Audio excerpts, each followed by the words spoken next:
بلال حبشی یکی از درخشانترین چهره‌های صدر اسلام، غلامی سیاه‌پوست و در ظاهر بی‌مقدار بود. اما ایمان و صدای روح بخش او نامش را تا ابد در تاریخ ماندگار کرد.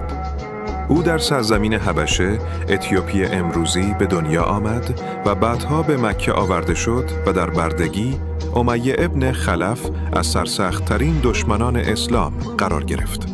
روزگار بردگی برای بلال بسیار سخت بود، اما روح بزرگ او اجازه نمیداد که زیر بار تحقیرها و شکنجه‌ها بشکند.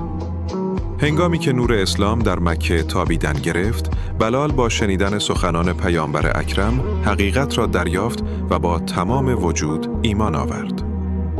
ایمان بلال برای امیه گران آمد. او بلال را شکنجه می‌کرد تا از اسلام دست بکشد. در زیر آفتاب سوزان حجاز، سنگ‌های سنگین بر سینه اشکی نهادند، اما بلال فقط یک جمله می‌گفت: احد، احد، یعنی خدا یکیست، خدا یکیست.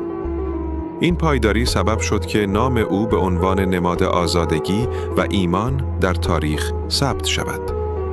سرانجام ابوبکر یار پیامبر او را خرید و آزاد کرد.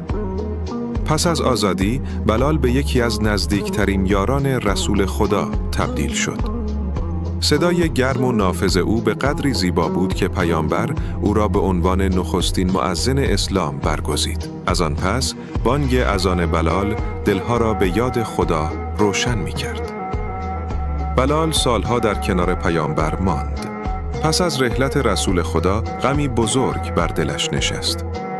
دیگر نتوانست در مدینه اذان بگوید، چرا که هر بار نام محمد رسول الله را بر زبان می آورد، اشک مجال ادامه نمی داد. او مدتی بعد به شام رفت و در همانجا در حدود سال 20 هجری قمری از دنیا رفت. امروز نام بلال حبشی در تاریخ اسلام به عنوان نماد ایمان، مقاومت و آزادگی می درخشد.